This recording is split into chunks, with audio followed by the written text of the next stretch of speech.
umroh ya tetap ada yang ketinggalan,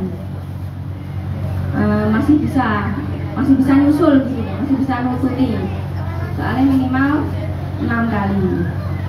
Terus yang belum dapat kartu, jadi terakhir bulan ini, jadi terakhir untuk pertemuan ini dapat kartu ini, baru kartu. Bisa bersama-sama datang ke majelis ini, majelis yang bersama-sama kita melangkahkan kaki, tetap berusaha untuk mengikhlaskan niat, membulatkan tekad. Bersama-sama kita datang ke majelis ini untuk menuntut ilmu. Semua ingin mencari maghfirah dan ampunan Allah dan ingin menggapai surganya Allah. Ibu-ibu, akhwati fillah rahimakumullah jami'an, menghadiri majelis semacam ini kadang-kadang butuh perjuangan berat, butuh perjuangan menguatkan hati kita, mengikhlaskan niat kita. Karena setiap orang di antara kita tentu punya 1000 alasan untuk buat kajian. Padahal langkah kita ini tentunya bukan langkah sembarangan, sebuah langkah yang kelak akan mengantarkan saya dan seluruh yang di sini ini mendapatkan kemudahan dari Allah di dunia wal akhirah. Hadirin ataupun hadirat jamaah paling sepuh, maaf, usia berapa di sini? 90 tahun. Berapa tahun itu? Lupa. Masya Allah. Saya pernah ngisi di Depok Kolintang itu. Pas yang datang ke saya bapak-bapak ya, dia dulu di Persis. Setelah kajian dia menghampiri saya, memeluk saya. Pak Ustaz, dia terus nangis berkaca-kaca. Alhamdulillah tadi yang materi disampaikan itu saya rekam semuanya. Terus bagaimana Pak? Yang saya syukuri, saya sekarang berusia 85 tahun. Ngomongnya ijek cetong, fasih. Telinga saya masih normal Pak Ustaz. Subhanallah. Rumahnya di mana Pak? Ini sebelah masjid. Alhamdulillah. Pinang air mata waktu itu kira-kira tahun kemarin ya, awal proses pandemi mau hilang gitu, di Depok. Saya beri dia support, Bapak berbahagialah, karena ketika hamba ini dibimbing ke majelis yang mulia, ke majelis yang mulia, majelis ilmu, dan dia ke masjid di usia 85 tahun, yang pandangan matanya ini sudah masih bagus dan rekaman memorinya masih kuat, masih hebat. Yang kedua apa? Nanti saya itu kan kalau meninggal dunia ditanya sama Allah, itu saya punya jawaban. Umurmu sedang menulis cerita dan mengukir sejarah kehidupan kita sehari-hari sekarang ini. Dari sejak awal kita bisa dan bisa memilah dan memilih umur 7 tahun, namanya tamyiz ya, mumayyiz. Maka di situ kita mulai menulis cerita dan mengukir sejarah. Dulu ketika saya masih umur 5 tahun seperti itu ya. Kalau kita seret, ya kita bukan dalam masuk kaidah otak-atik atau tidak, ya bukan. Tapi kalau Anda jujur, nenek moyang kita itu dengan fitrah yang Allah berikan kepada mereka, setiap petuah dan nasihat itu selalu menguatkan kita. Wis dando le, rasa jangan terlalu bersedih, jangan terlalu kecewa. Ingat Gusti Allah bahwa itu menguatkan keimanan kita, mengokohkan pendirian kita, mengatakan wis tando le becek ketitik Allah ketolong, hati-hati tingkah apa tidak tandukmu itu. Ada yang masih lupa? Kita mereview kembali berusaha mengingat kembali pesan baginda Nabi kita Muhammad SAW yang pada saya kadang ngomong sama teman-teman di hadapan Allah. Kan kalau pejabat pemerintah itu ada namanya LPJ, laporan pertanggungjawaban. Mungkin mohon maaf laporan tertulis di atas podium di depan DPR, MPR, Presiden. Tapi ada ujian, tahapan kerja interview. Kita yang mungkin berpengalaman ketika masih muda bawa map, isi ini ijazah, sertifikat pengalaman kerja, menghadap HRD di interview. Ini nanti yang Allah turjuman, juru terjemah, nggak ada sama sekali. Sehingga persiapan ini tidak boleh menggerakkan kakinya walaupun sejengkal. Yang pertama apa? An umrihi fima afnah, tentang umurnya untuk apa dihabiskan. Umur untuk apa dihabiskan? Tentang umurnya. Karena kalau bicara masalah umur, Kanjeng niku anugerah buatan anugerah, bonus yang spesial. Ada kerabat jauh saya, sudah kakak ipar saya, Suwen ngomongin, Pak, sudah punya berapa warung, sudah punya berapa penginapan, sudah punya berapa rental. Mereka ketika pensiun yang dipikirnya apa? Manganing kopiye.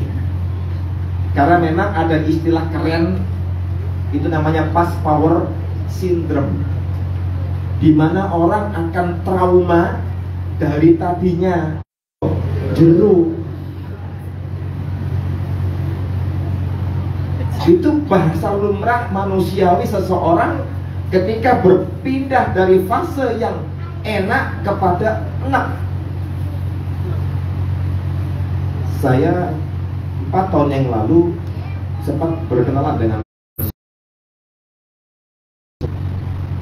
Badan Koordinator Lahan Modal Nasional. Dia pensiun. Saya tanya, Pak, sempat setruk nggak? Alhamdulillah kok, Ustaz. Serupiah saya nggak korupsi, alhamdulillah. Karena biasanya minimal setruk 10 tahun menghabiskan tenaga saya mikirin cuan. Bahasa keren cuan ya. Dia kesuwen duit lah pokoknya. Bisa tamatuk, tangi mangan turu gitu ya. 30 tahun lama saya mengabdikan diri saya, berpikiran untuk urusan duniawi. Sekarang usia saya 55 tahun.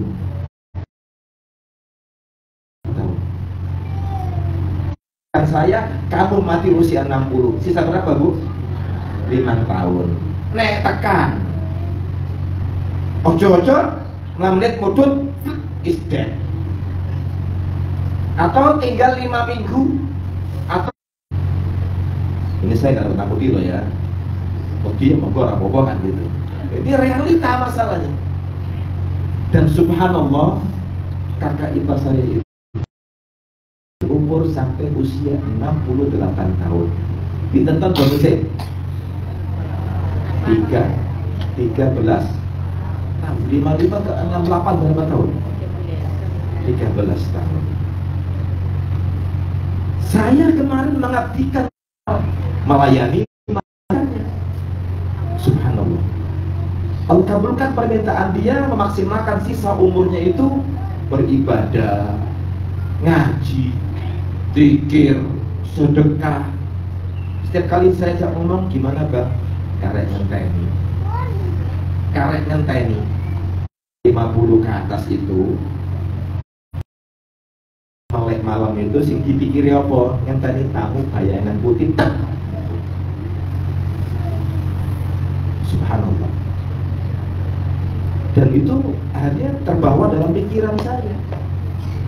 Ternyata tidak salah ketika Kanjeng Nabi itu ngelingke kita. Apalagi Allah yang memberikan umur kepada kita bukan cuma-cuma. Pasti ada hikmah di balik itu. Dan hadis ini yang Nabi sampaikan kepada kita menjadi penjelas buat kita. An umrihi fima afna. Umur yang Allah berikan kepada hamba ini fima afna. Untuk apa dihabiskan? Ojo nganti kita sering ulang-ulang konsep hidup kita kayak orang-orang di luar sana, mudah foya-foya, pengen masuk surga, nggak punya bekal apa-apa, halu namanya itu, tangile turunmu kesuwen kan gitu. Lihat, umur kita itu ternyata bukan Allah berikan gratis cuma-cuma tanpa ada pertanggung jawaban. Bisa gugur, anak kecil bisa mati. Karena yang namanya kematian berlaku bagi setiap orang yang bernyawa, makhluk yang bernyawa, gak pada usia. Tapi hal pertama yang Nabi ingatkan kita, umur yang Allah berikan kepada kita sampai ketika salah hak kita. Tapi ketika bicara sekarang yang umur 85 tahun, alhamdulillah bonusnya sudah 30 apa 25. Kayak bapak tadi yang saya bicara, bonus saya kepanjangan Ustaz. Nah, terus piye Pak? Ya saya bingung, kok saya gak mati-mati kan gitu. Dan Anda bingung gak mati-mati, yang lain bingung ojo mati sih kan gitu.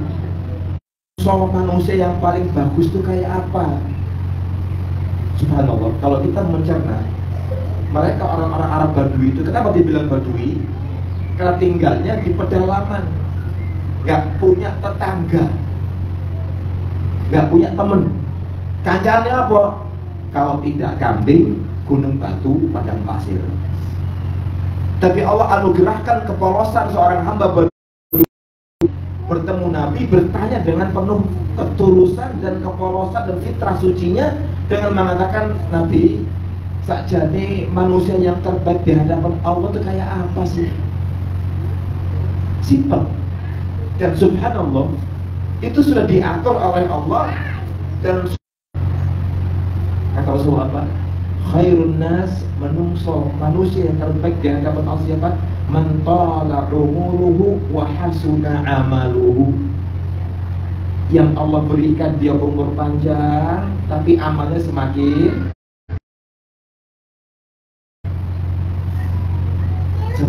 baik. Ibu-ibu kalau mau jujur, sejak usia 50 tahun tidurnya berapa jam maksimal? Paling 4 jam. Paling 4 jam atau 3 jam. Masalahnya bukan tua-tua keladi, makin tua makin jadi apa? Gak tahu kita. Nah, itu kan jawaban singkat tapi menohok. Ketimbang orang beri ciri-ciri wong sing apik ku siji, loro, telu, Arab Badui angel ngapale. Karena mereka bukan orang yang ngerti ilmu agama dengan baik. Mereka ingin jawaban yang simpel, sistematis dan solutif, langsung bisa dipraktekin. Wong sing paling becik, sing paling apik di hadapan Gusti Allah, yang kayak apa Rasulullah? Yang kalau diberi umur panjang semakin baik kualitas amalnya, semakin baik kualitas amal. Liyabluwakum ayyukum ahsanu amala wa huwal azizul ghafur. Lihat, yang menciptakan kematian dan kehidupan. Nah, Gusti Allah sampun ngilengke kita semua. Dan yang maha mampu menciptakan kematian dan kehidupan siapa? Allah. Allah. Untuk apa? Bikin diri saya agar selalu punya amal yang baik, menunaikan yang wajib terlebih dahulu, yang fokus, yang fardu. Saja nih ibu-ibu kita tuh kalau sudah eling masalah umur dan kematian itu medeni saja nih. Ada yang siap mati masuk kuburan, ada yang siap. Yang ngomong aja nggak siap kan gitu. Apalagi yang nggak ngomong kan. Karena mati itu dahsyat. Mati itu terputusnya kita dengan duniawi akan berangkat Allah, tapi harus melewati alam barzakh, enak dan nyaman. Mesti setiap orang di antara kita ingin segera mati. Kan kita punya gambaran. Oh ini melebur kali enak ya. Di atas bintang 5 misalnya. Tapi kan jarang itu, sangat jarang. Makanya Nabi ketika memberikan jawaban, melihat siapa yang tahu al-badwi, cukup jawabannya ini. Orang yang terbaik di hadapan Allah, man tala umuruhu, orang yang Allah kasih umur panjang dan semakin baik amalannya. Koreksi. Sebelum nanti Anda dikoreksi oleh Allah Subhanahu wa ta'ala. Yang kedua kata Rasulullah SAW, wa an syababihi fima ablah. Masa mudanya untuk apa dihabiskan? Ibu-ibu kalau mau jujur, sekarang ini justru ancaman bagi generasi muda. Zaman sekarang ini para pengamat psikologi mengatakan dari gen A sampai Z. Lebih parah lagi saya juga, dan dia sekarang bekerja di sebuah kampus sebagai dekan bahkan wakil rektor. Saya tanya sama dia, Mas, zaman sekarang ini anak-anak itu pegang HP bener? Iya enggak? Iya. Nek pengen nonton video pita kaset pelaku 2 kilo urunan 5 rupiah. Mustahil dulu ya. Ya kita buka aib kenyataan. Pengen film ideal urunan. Dulu yang membahagiakan kita adalah setiap rumah menjelang maghrib kemana? Ke musola, ke surau, ke langgar. Dulu padahal musola, surau, langgar itu papan kayu.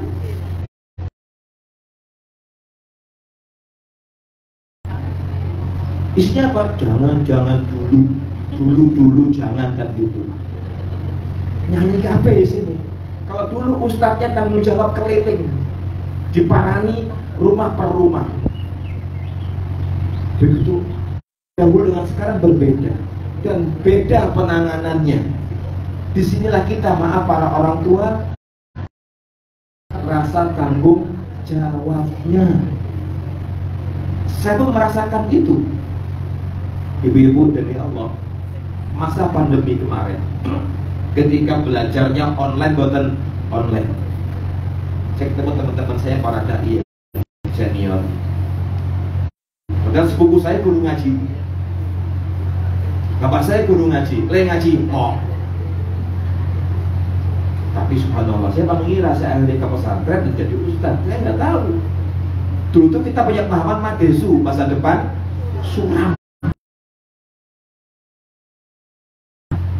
Dites, tak kukurkan tesnya. Kata syekhnya apa? Ambil tip X. Buat apa syekh? Ambil tip X. Dan kamu saya terima. Apa saya bilang? Orang percaya. Oke, ambil di saya ya. Tapi terima saya subhanallah. Orang nonton tuh, buka wae YouTube. Datanya kurang, tak bayari lah. Anaknya minta motor KLX Trail dibanting. Dulu zaman kita kecil-kecil, nek bapak ibu yang ngamuk, nangis boten? Nangis. Gak mau lihat.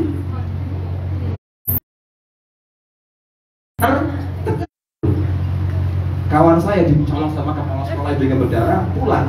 Apa bapaknya? Untung cuma harus dicolok. Karena itu mesti nambeng. Kalau sekarang enggak, tak polisi ini guru nih.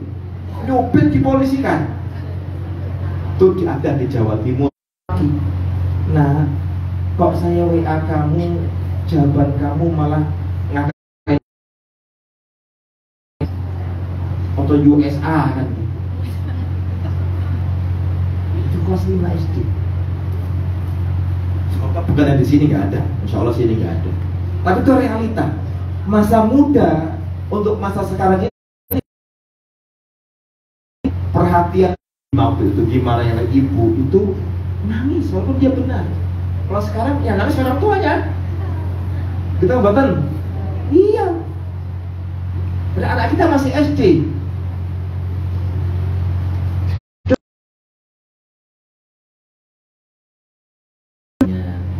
Nek maaf, di zaman jahiliyah dahulu, mohon maaf, orang yang jual diri itu pakai bendera.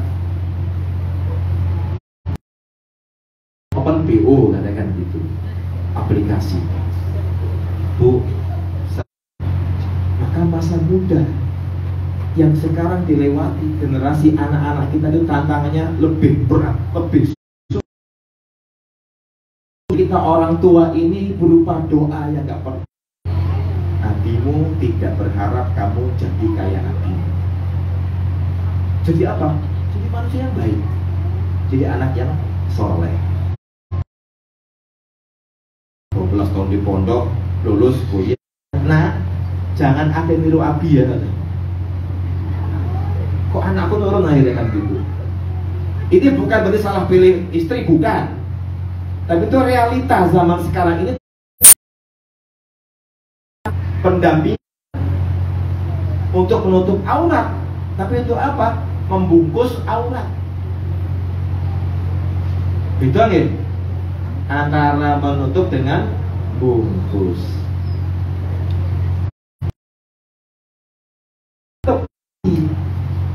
Makanya Syekh Al-Allamah Muhammad bin Shalih Al-Utsaimin dalam kitabnya Min Mushkilatis Syabab, problematika remaja, di penghujung bab itu dia mengatakan, saya sampaikan kepada anda, kata beliau, hadis yang memang itu ulama sebagian melemahkan.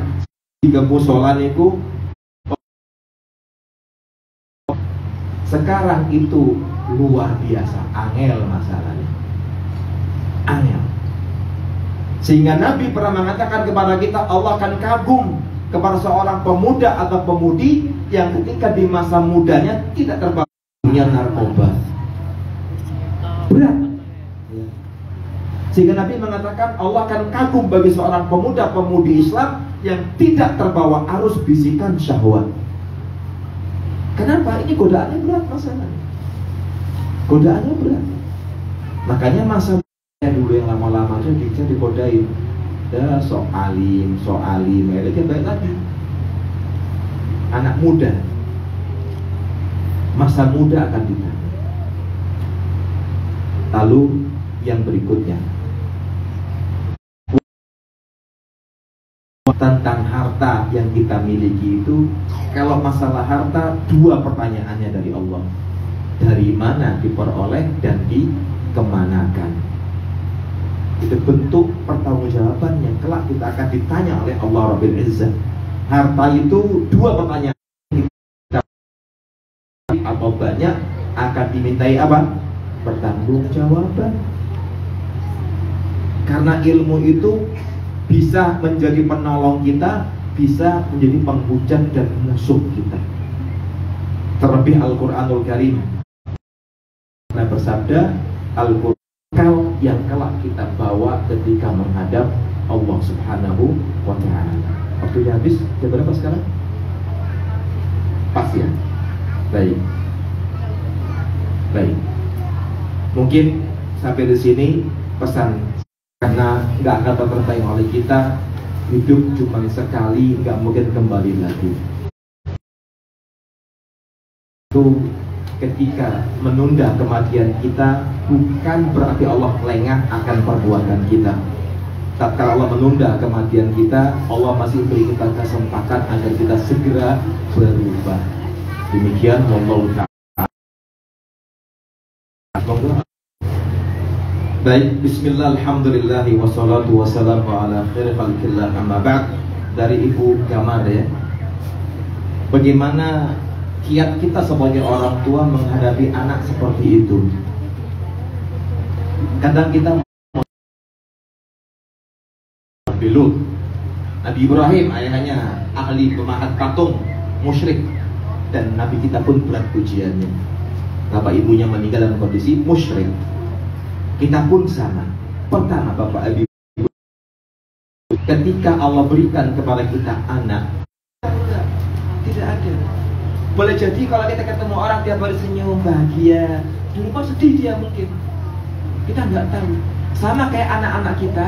Pertama, yakini punya kekurangan. Melantunkan apa? Doa. Dungo. Kesel kan? Orang nggak boleh kesel, nggak boleh mutung. Kalau sekarang Anda bilang kesel, sing guyu sinten? Setan. Setan. Lupa. Rabbi habli minas salihin. Rabbi habli minas salihin. Ya Allah, anugerahkan kepadaku anak keturunan yang baik dan soleh.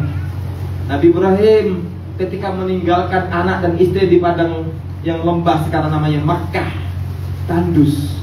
Ayat 40, Rabbi dzurriyyati, dan juga anak cucuku ya Allah. Kekuatan doa tergesa-gesa melihat hasilnya. Bertahanlah, bersabarlah di atas doa tadi itu. Bertahan dan bersabar. Bertahan dan bersabar. Mohon maaf, jujur, saya pun juga berat doanya. Di antara doa yang paling menyentuh hati saya, yang Allah abadikan di ayat Asy-Syu'ara ayat 77, 78, 79 atau 87, 88, 89. Ibrahim diangkat